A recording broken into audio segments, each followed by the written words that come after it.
Quiz time. For each book of the Bible, I'll show you the action video and the picture. You name the book and tell me the big idea of the book. I'll give you a few minutes for each book and then I'll say it for you. We'll do that for each book. Here we go.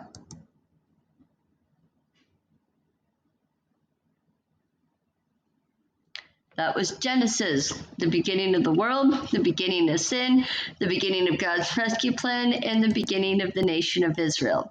Next book.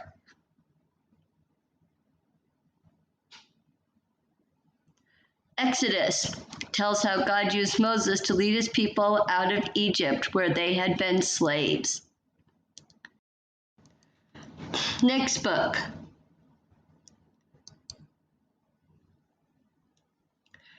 Leviticus. Leviticus shows Moses telling the people of Israel the laws that God gave them on how to be a holy nation. Holy means to be set apart for God. Next book.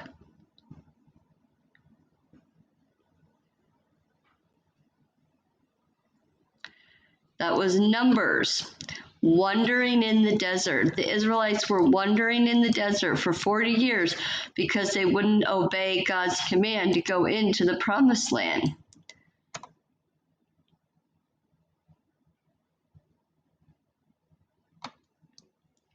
Deuteronomy. After 40 years of wandering in the desert, Moses is now telling the next generation of Israelites how to be a holy nation. Holy means set apart for God.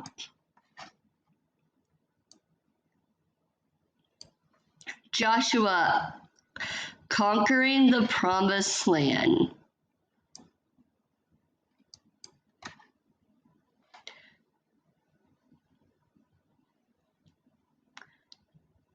Judges, cycles of apostasy. Let's look through each of the cycles again. Sin, the people stop following God. Servitude, their enemies come and give them lots of trouble. Supplication, they cry out to God for help. Salvation, God would raise up a judge to lead the people in conquering the enemy. Celebration and silence, everyone would celebrate, there would be peace during the rest of the judge's life. But once the judge died, they would stop following God again. And this happened 7 times in the book of Judges.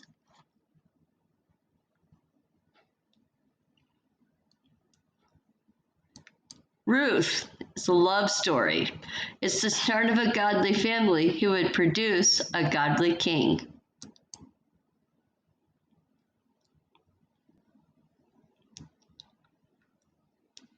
First Samuel. It's about the story of Israel's first king, Saul, and how Saul would not obey God. So God sent the prophet Samuel to anoint the next king of Israel.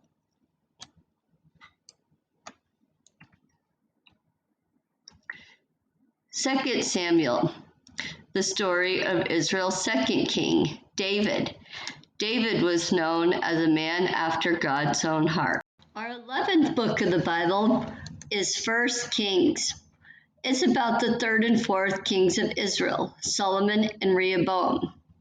We're going to do 3 actions for this book.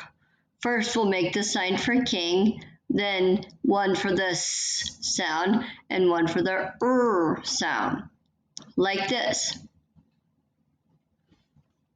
Now you try. 1 Kings.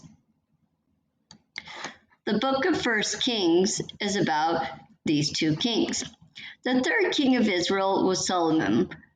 Solomon was David's son, and wow, did this king ever start off great. King Solomon built a special temple for God. He led all the people in worshiping God. And when God said, I'll give you anything you want, instead of asking for money or power or something like that, King Solomon asked for wisdom so he could be a good king. And God made him the wisest man there ever was. And God blessed him even more and gave him riches and power too. But before long, King Solomon started thinking more about those riches and power than the one who gave them to him in the first place. He used those riches and power to get lots of wives for himself, wives from other nations, wives who worshipped idols. And pretty soon, King Solomon started to worship these idols too. His heart turned away from God and turned towards the idols. After his death, his son Rehoboam became the fourth king of Israel. King Rehoboam started off good too. He started by asking for advice. That's a good thing to do. Should he be a kind, generous king who really showed the people that he cared about them? Or should he be tough and mean and extra bossy? Well, King Rehoboam asked two different groups of people for advice. The wise guys who had served King Solomon said, "Be a kind and generous king, and all the people will follow you well." But King Rehoboam also asked his young friends, and they gave him the opposite advice. They said, "Don't give in to a thing. You show them who's boss." And sadly, King Rehoboam listened to the bad advice. King Rehoboam went to the people of Israel and said, "You just wait and see how hard I'm going to work you. Nobody's getting away with a thing."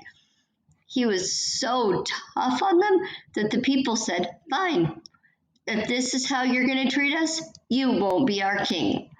And a whole big group of people, 10 of the 12 tribes of Israel, went and chose someone else to be their king and formed their own country. Only the tribes of Judah and Benjamin stayed faithful to King Rehoboam. So now the kingdom of Israel was split into two kingdoms. The northern part was still called Israel, and the southern part, ruled by King Rehoboam, was now called Judah, since Judah was the big tribe that stayed with King Rehoboam. These two kingdoms, Israel and Judah, often fought each other, so now God's people were fighting against each other. And King Rehoboam didn't even lead Judah into following God or being a holy nation. Instead, he gave them idols to worship. So, the third and fourth kings of Israel did such a bad job following God and leading the people into being a holy nation that Israel was split into two separate countries. Here's today's cartoons about it.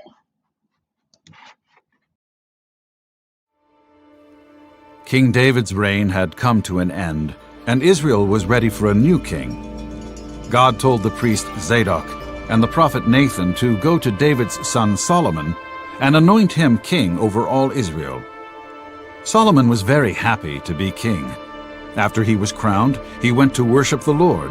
He offered hundreds of sacrifices to show God how much he loved him. That night, as the exhausted King Solomon fell into a deep sleep, he had a dream. God gave him a message in the dream. "Solomon, whatever you want, I'll give it to you," God said. God wanted to bless King Solomon because God knew that the people of Israel needed a good king that loved the Lord. Solomon thought about the dream and knew exactly what to ask God. He did not need any more money or possessions. Instead, as the leader of a great people, he needed wisdom. God answered his prayer, and Solomon became the wisest man in the world. In addition to making him wise, God also made him very rich and honorable. Solomon's first great job was to build the new temple. This temple was one of the most beautiful and expensive buildings in the world. Solomon ordered precious wood, valuable stone, much gold, silver, and fine cloth. The new temple would be a marvel of beauty because it was the house of God. 7 years later, when the temple was finally finished, everyone in Israel came to the celebration. They offered thousands of sacrifices, prayed long prayers, and sang many songs. God was very happy and filled the temple with the light of his glory. The people praised God with all their hearts. But something sad happened to Solomon. Solomon was so rich and could have anything his heart desired. What he desired more than anything else was wives. So Solomon got them, hundreds of them. He had 1,000 women that he treated as his wives.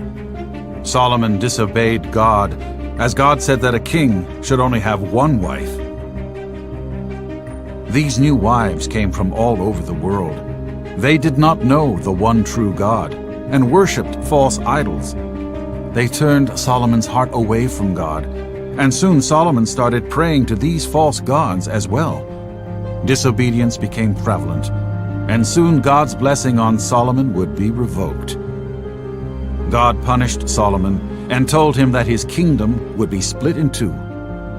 After Solomon's reign, his son would be rejected by the people of Israel.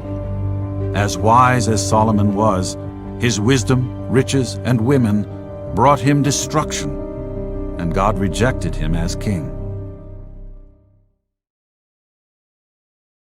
Hi kids! Today in Bible videos, we're gonna learn about the story of Rehoboam and Jeroboam. Are you ready to hear the story? Let's get started. King Solomon built the temple in Jerusalem for people to worship God. However, although God had told his people not to marry people from other nations who worshipped idols, Solomon married many foreign women. As Solomon grew old, his wives turned his heart after other gods, and his heart was not fully devoted to God. On a hill east of Jerusalem, Solomon built a high place for Chemosh, the god of Moab, and for Molech, the god of the Ammonites. He allowed altars to be built for the gods of his wives, including Ashtoreth, the goddess of the Sidonians. And the Lord became very angry with Solomon for turning away from him and offering sacrifices to idols. So God spoke to Solomon, saying, "Since this is your attitude and you have not kept my commands, I will tear the kingdom away from you and give it to someone else. For the sake of your father David, this won't happen in your lifetime, but it will happen when your son takes to the throne." When Solomon was rebuilding Fort Millo, he put a very able and hardworking man called Jeroboam in charge of the workers. One day, as Jeroboam was leaving Jerusalem, the prophet Ahijah, who had put on a new robe, met him and spoke to him alone in a field. Abijah tore his new robe into 12 pieces and said to Jeroboam, "Take these 10 pieces, for God is going to tear the kingdom from Solomon and give 10 of the tribes to you. And God will let Solomon reign for the rest of his life, but he will take away the kingdom from his son and give 10 of the tribes to you. Solomon has disobeyed God's laws and worshipped other gods. His son will rule in Jerusalem, but you will have power over the rest of Israel. And if you obey God, he will bless you."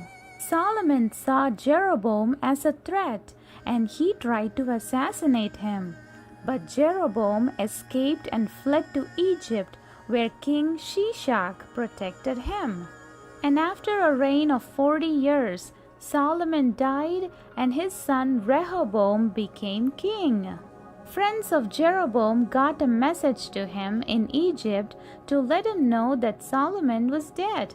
He returned in time for the coronation of King Rehoboam, and he immediately became the ringleader of those wanting to make demands on the new king.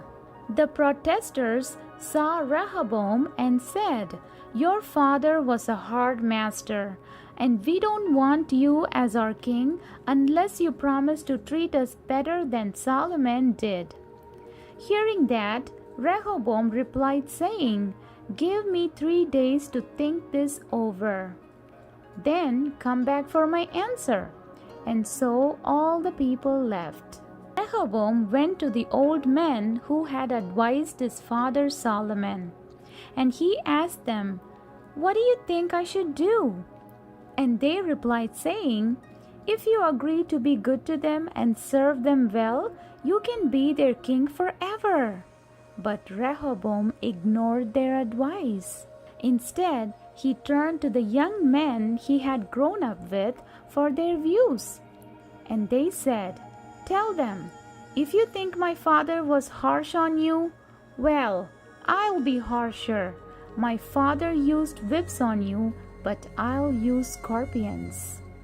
So when Jeroboam and the people returned 3 days later, Rehoboam threatened them with even harder work and harsher treatment. And when the people realized that the king was refusing to listen to them, they began shouting, saying, "Down with David and all his relatives! Rehoboam can be king of his own family. Let's all go home." And as the prophet had foretold, 10 tribes deserted the king, and only the tribes of Judah and Benjamin remained loyal. And King Rehoboam sent an official called Hadoram to force the 10 rebellious tribes of Israel to work for him. But they responded by stoning Hadoram to death. And when this news reached King Rehoboam, he jumped into his chariot and fled to Jerusalem. And the 10 tribes summoned Jeroboam and made him their king. And so the nation of Israel was now divided, with King Rehoboam ruling over the tribe of Judah and Benjamin in Jerusalem, and Jeroboam ruling the 10 remaining tribes of Israel from Shechem. King Rehoboam gathered an army of 180,000 fighters from Judah and Benjamin to force the rest of Israel to acknowledge him as their king. But God sent the prophet Shemaiah with the message, "Tell Rehoboam and the people of Judah and Benjamin that they must not fight against their brothers. And tell them to disband and go home, for what has happened to Rehoboam is according to my wish."